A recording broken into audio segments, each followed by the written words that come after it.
Microfocus, creators of visual programming tools for software development, is pleased to provide major funding for the Computer Chronicles, the story of this continuing evolution.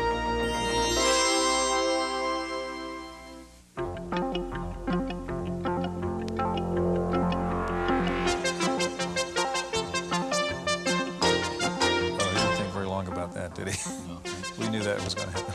Welcome to the Computer Chronicles. I'm Stuart Chaffee, sitting in for Gary Kildall this week as Herb Lechner of SRI. Herb, we think of chess as the ultimate game of skill, a game that requires mental agility, intelligence, if you will. Yet here I am playing a game of chess with a computer, which is analyzing board positions and applying a certain kind of intelligence to figure out what its next move should be. That's the subject of our program today, artificial intelligence. And in some people's minds, AI suggests attempting to duplicate the way a human brain works. Is that what AI is, in fact? Not in most modern AI research, Stuart. Early research in AI looked at duplicating human thought processes, but current AI research is more concerned with duplicating the end result of intelligence. And computers that act as experts in expert systems, and computers that can communicate with us in our language, understanding some of the context of that language, are two areas that are receiving a lot of attention in artificial intelligence research today. Okay, we're going to meet two of the world's foremost experts on artificial intelligence, and we'll take a look at two fascinating examples of expert systems. One of the leading experts on expert systems is Dr. Edward Feigenbaum of Stanford University. We asked Professor Feigenbaum about the evolution of artificial intelligence. The computers, as you know, are general symbol processing devices capable of manipulating any kinds of symbols, of which numbers constitute one important class, but computers are much more general than that. We've known about the generality of computation since at least the time of Turing in the 1930s, and actually I've tracked it back to intuitions that Babbage had that were reported by Ada Lovelace, after whom the Ada programming language is named. In 1842, Ada Lovelace wrote that the analytical engine of Babbage's constituted the link between the mechanical world and the world of the most abstract concepts. That currently, in the modern terminology, is called the physical symbol system hypothesis and is the basis for artificial intelligence work. In artificial intelligence as a science, we talk about the use of computers to process symbolic knowledge using logical inference methods, symbolic inference methods. In other words, we're talking about inference and not calculation in the traditional sense. We're talking about knowledge and not numbers in the traditional sense. A current application of inferential knowledge engineering is in the field of expert systems. Programs like this Oil Exploration Advisor. Developed to assist drilling rigs in remote areas, the program behaves much like a qualified specialist. It asks questions of its user and then gives advice on how to avoid or correct accidents so common in drilling operations. If at some point in the line of questioning the user becomes confused by the query, he can ask the program to explain itself, simply by entering why. The advisor responds with a specific source behind the question and explains its reasoning up to that point. The symbolic processing behind the human-like talents of this program have found applications in a broad range of fields, from medicine to robotics. Perhaps the most difficult area for AI to master has been natural language, a talent that results in very friendly computers, but that requires enormous processing capacity. The ambiguities of syntax and context have restricted present systems to very limited applications. A simple geographic question, depending on the phrasing, can lead to multiple interpretations. The program will determine the question's most likely meaning only after an exhaustive deconstruction of the sentence, and might even reject an unusual phrasing of the same query. In a parallel development, investing AI programs with linguistic ability has led to an interactive study of graphic communication. In this experiment, the visual dynamics of communication form the foundation for a linguistic expert advisor capable not only of discerning visual patterns, but also acting as a kind of tutor. One interactive application has given persons without normal speech the ability to adapt or construct alternative symbolic languages, a a remarkable instance of using a computer program's intelligence to help interpret human intelligence.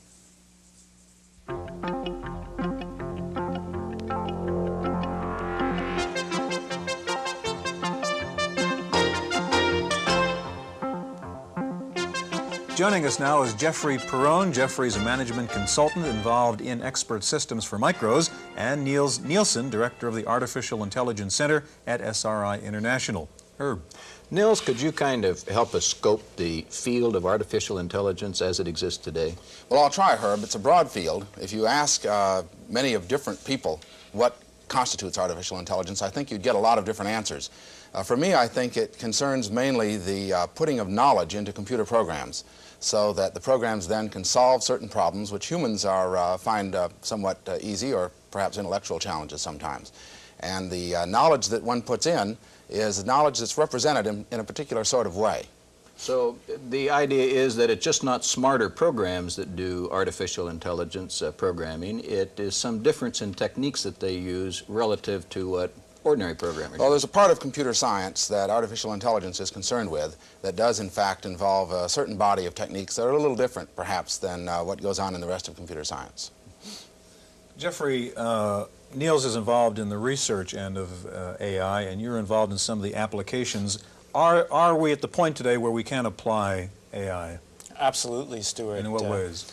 Well, I feel that artificial intelligence, and specifically expert systems or knowledge-based systems, now are applicable any place that specialized knowledge is used routinely to reach decisions, troubleshooting strategies, diagnoses, those areas.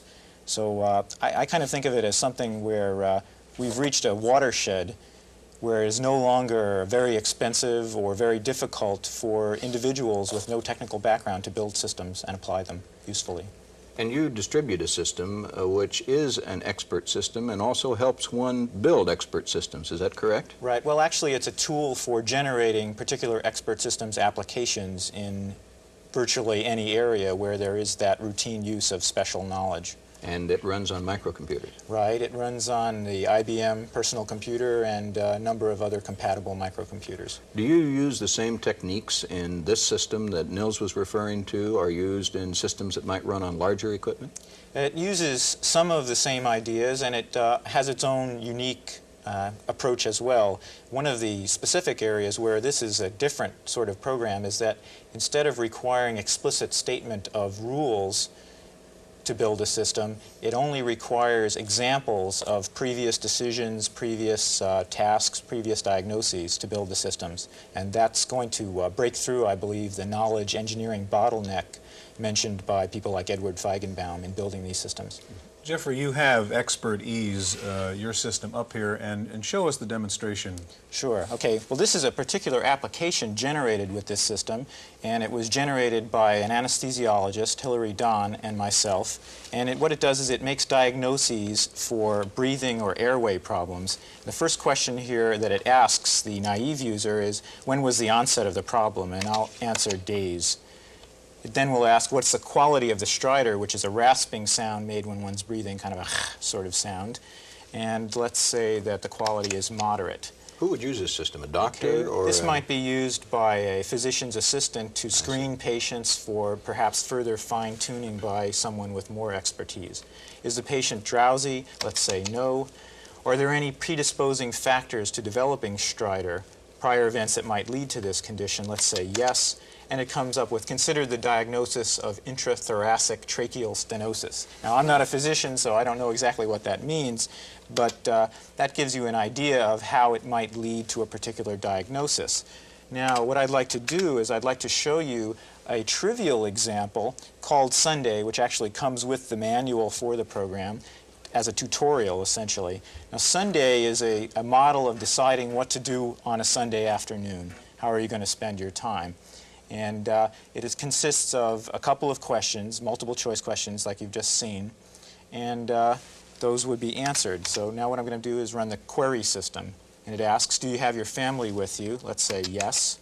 What is the weather like? Is it raining or sunny? Let's say sunny. So it says, why don't you take the family to the beach? Now, the way that you would build one of these models is by starting on something called the attribute screen.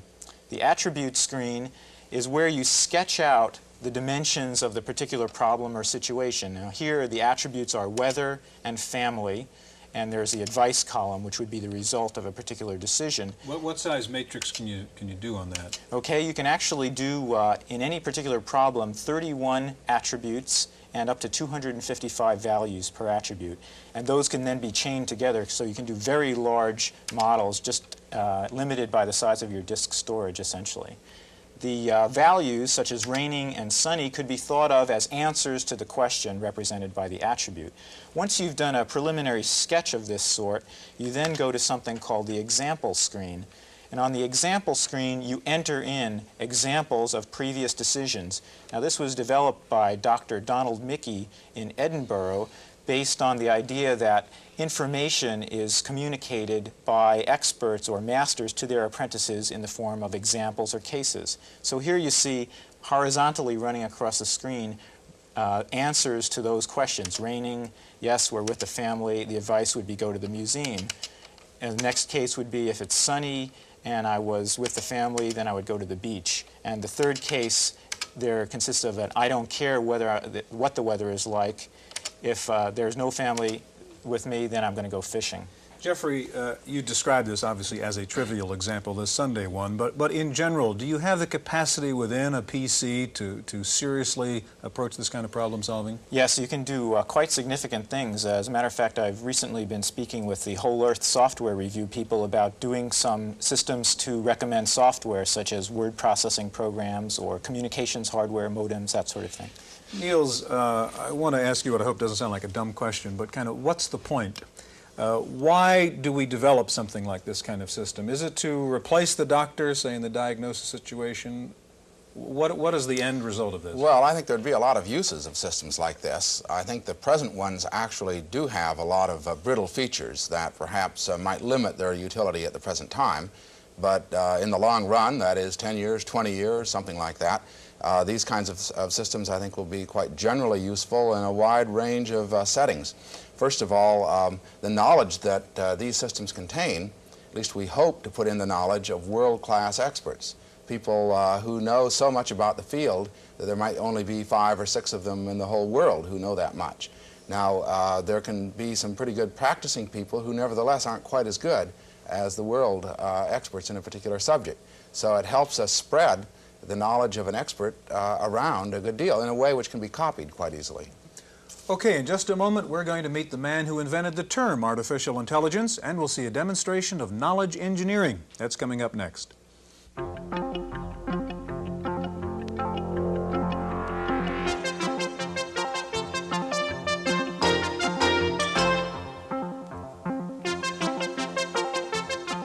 Joining us now is Tom Kaler. Tom is Director of Applied Artificial Intelligence at IntelliGenetics. Tom, you've got a complex system here. First of all, tell me how this would be different from the system we saw in the first part of the program.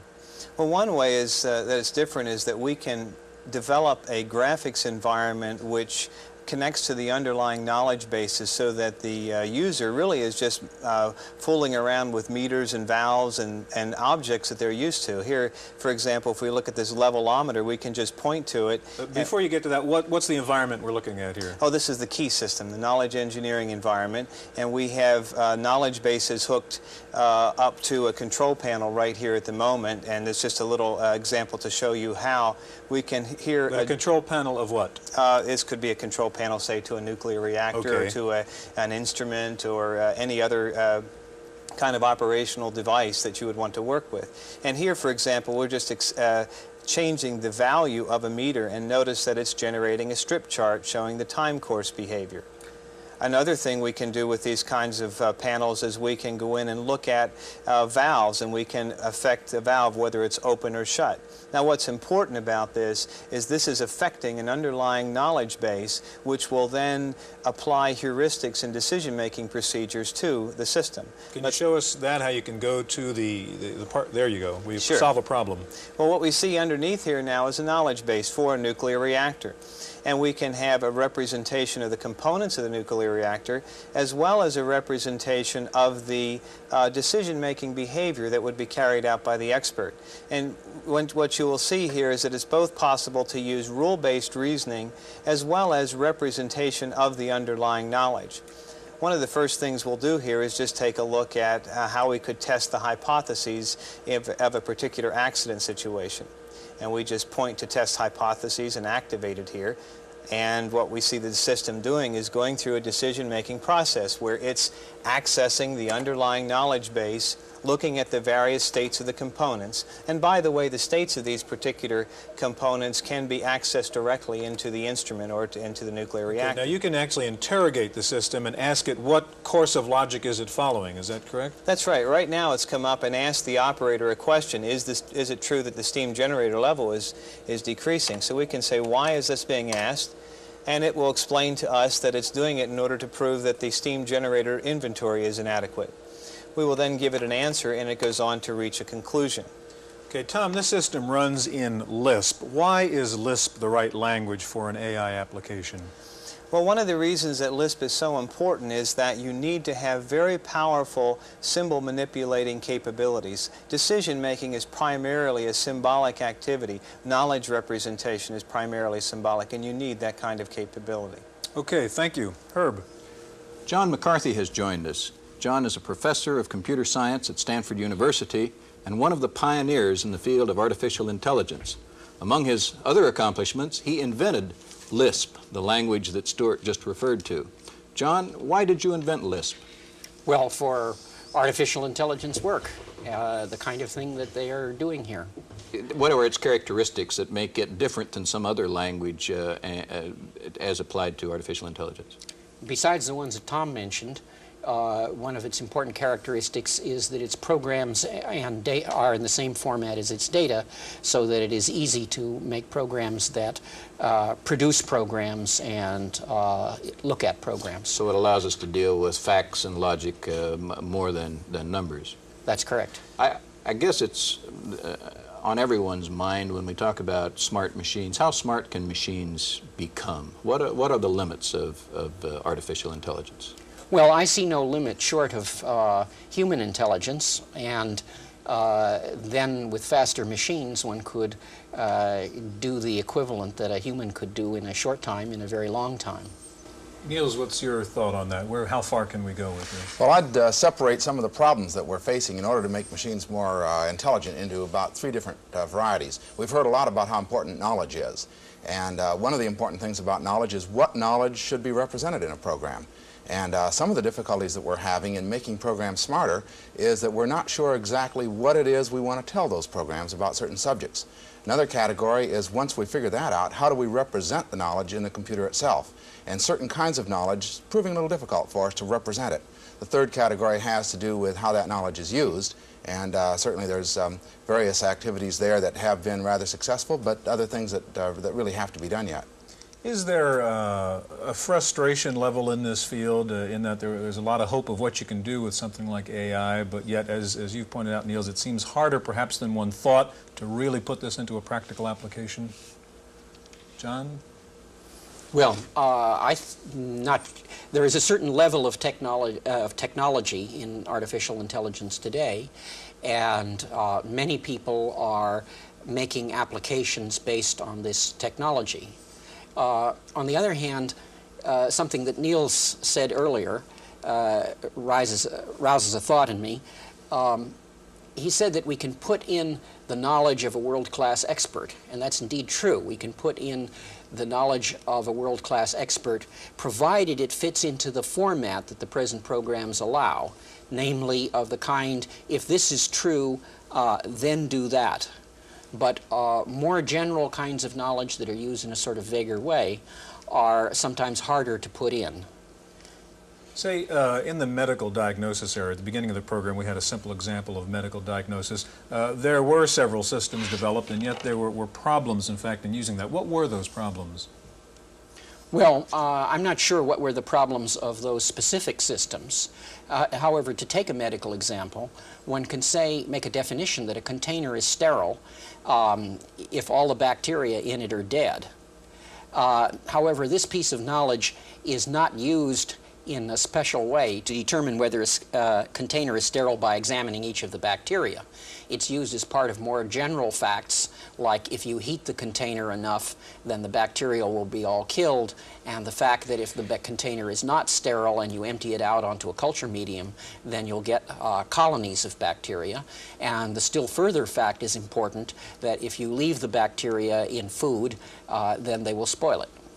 Niels, where do you see the future practically going in AI? What's the biggest potential market, if you will, for these kinds of applications? Well, it seems to me that expert systems, as they have been going along, probably represents a rather large market, and we'll continue to develop systems that are less brittle over the next 5, 10, 15 years. Another very important application is computer programs that are able to converse with humans in English, everyday ordinary language.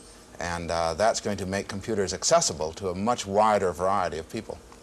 We have just about a minute. I like your phrase, brittle. Explain more what you mean by a brittle system. Well, it has to do with being able to reason about the context, I think, in which a particular discussion or conversation with the expert system is taking place. If the information that's needed to reach a certain conclusion is there and is there explicitly, then the system is usually able to come up with some reasonable answer. If it has to have what you might call common sense knowledge, knowledge that all of us learn by the time we're 10 or 15, then it has a good deal more difficulty and, as a matter of fact, fails in many of those cases. So ironically, common sense is the most difficult thing. There's very few people who are willing to pay for putting common sense knowledge into a computer, whereas it is interesting and commercially important to put knowledge about a nuclear reactor into a computer. Okay, gentlemen, we're out of time. Thanks very much for being here. Thank you for joining us on this edition of the Computer Chronicles.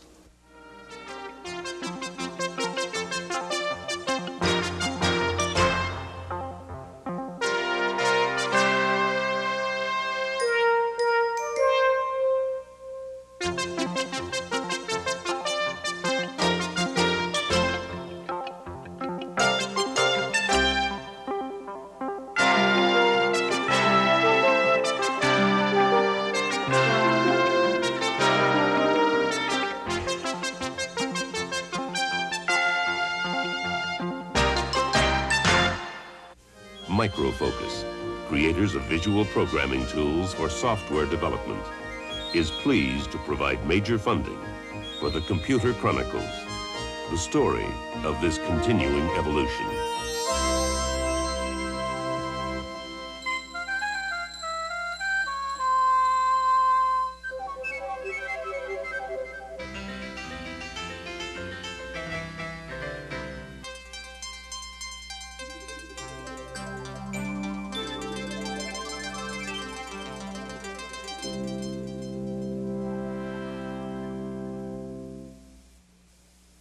Random Access is made possible by a grant from Popular Computing, a McGraw-Hill magazine.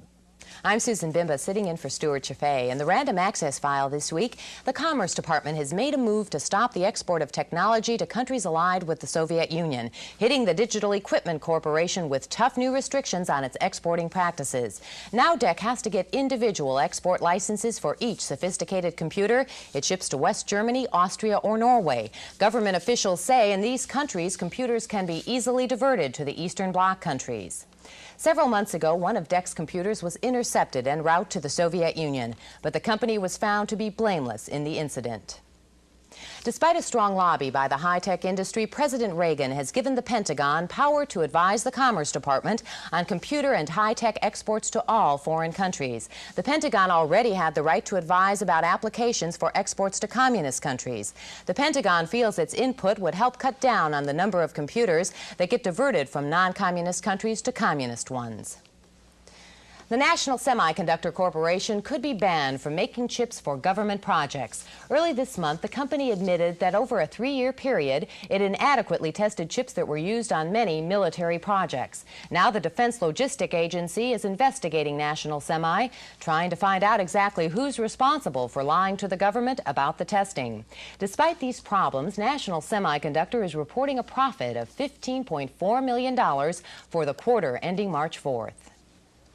IBM is reporting big demand for its little computers. The company says this year its shipments of the PC will be triple what it was last year. It's estimated that IBM will ship more than 2 million of its PCs, PC Juniors, and other desktop IBM computers combined. And now that IBM is making its own portable computer, it looks as if Compaq, a maker of IBM-compatible portables, will be lowering its prices. So far, no date has been given for the price cut, but industry insiders say it will probably be around the beginning of April. Right now, the Compaq portable sells for $2,995. That's $200 more than the IBM portable. With a projected $500 cut, the Compaq will sell for $300 less than the IBM portable. Atari Incorporated is making cuts, but it will be employee cuts. The video game maker says it plans to lay off about 300 workers. At the same time, an Atari spokesman says there are plans to expand the sales and engineering staffs by about 100. Last year, the company lost over $500 million, laid off more than 2,000 of its Bay Area workers, and moved part of its operation to Taiwan and Hong Kong. Well, last week we told you the Japanese Trade Ministry may introduce a bill that would reduce protection of U.S. software in Japan. This week, the U.S. government is warning that if Japan's parliament ratifies the bill, the U.S. will retaliate in kind. If approved, the bill would limit copyright protection to U.S.-made software, making it necessary for U.S. software owners to license their programs to Japanese makers. Well, a little closer to home, our software reviewer, Paul Schindler, has some information for blackjack buffs who don't have money to burn.